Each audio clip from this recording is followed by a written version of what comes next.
Hi everyone, this is Tyler Frederick from the Portland Ledger on Substack. And I wanted to make a video today because Oregon is preparing for another kicker refund next year, and it's expected to be about $1.4 billion. So when that happens, since 2018, the state will have refunded $10.5 billion in total due to the kicker on the Constitution. So before I get into everything, I kind of want to give a brief overview on how the kicker works. And it's quite simple. The state sets a budget or forecast on how much tax revenue they're expecting to collect. And if the amount collected exceeds 2% of that forecast, then the state has to give the entire difference back. Now, if that sounds unusual, it's because it is. Oregon is the only state in the country that does a refund like this. Doesn't matter if there's a budget shortfall, if infrastructure needs funding, if schools need funding, the law says that the state has to return that money. So it's not really about government overspending. It's about the government not being allowed to save. And because this all stems from forecasting, and as someone who works in finance, I could tell you it is not a perfect science. This kicker keeps getting triggered again and again. Now, to walk through what this all looks like, I'm going to show some slides that kind of break everything down, and then you can kind of see how this policy has played out over time and what it's meant for Oregon's long-term stability.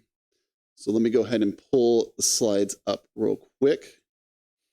And this is just kind of the first one. It's just the big picture. I pulled it from the Oregon official revenue website, and it kind of just shows how the kickers just become a recurring part of the state's budget cycle. Now, looking at it in a screenshot like this isn't perfect, so I kind of just decided to chart it out to really show the impact that's occurring over here because of this kicker. So here's the second slide with it all charted out. You'll see green, red, and blue. Green is essentially the amount that was given back in tax return due to the kicker. Red means that there was a budget shortfall, so no kicker was given back. And blue is showing that essentially it came within that 2% of the budget, so that nothing was given back. As you can see, as you go further right, it jumps up quite significantly in 2018 at $1.7 billion. And then in 2022, we had a record $5.6 billion.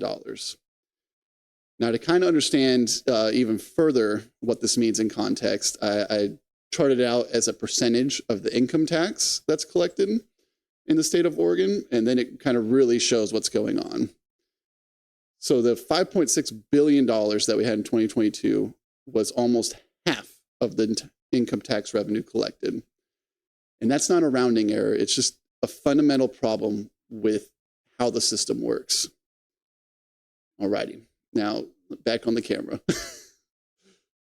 So as someone who works in finance, I know just how unpredictable forecasting can be. And that's exactly why policies like this make so little sense to me. We're essentially punishing the state for performing well. Now, when it first hit $1.7 billion in 2018, by that I mean the kicker, you could kind of chalk that up as an anomaly, maybe, because based on the previous trends, it wasn't that excessive. But by 2020, I think it was kind of clear that this was a very structural problem. And yet no reform happened. And then that led to $5.6 billion being refunded in 2022. Now, that's not fiscal discipline. That is a system failure. Now, I have had a conversation with a member of a local school board, and they told me, due to the kicker refund already being expected, that there's going to be budget shortfalls next year, and they're already talking about mid-year layoffs. To me, this is something that could be prevented. We're seeing tax increases like the recent transportation bill because the state is literally not allowed to keep the money it's already collected. Now, to me, this isn't even an abstract policy debate. These are real-world trade-offs that are occurring. Every refund can mean fewer teachers in classrooms, less funding for infrastructure, and less capacity to respond when a downturn hits. Now, I think this kicker could have made sense decades ago, but today I fully believe that it's holding Oregon back. Since 2018, every refund has been over $1.5 billion. And I want to repeat the number I said earlier. Since 2018, we have refunded $10.5 billion in total. This could have supported schools, housing, transportation, even healthcare, but instead it's locked behind a rule that no other state in the country has. I think it's worth asking whether a system built decades ago still makes sense today, and especially when it keeps preventing Oregon from saving during years of growth. I'm Tyler Frederick with the Portland Ledger. Thanks again for watching.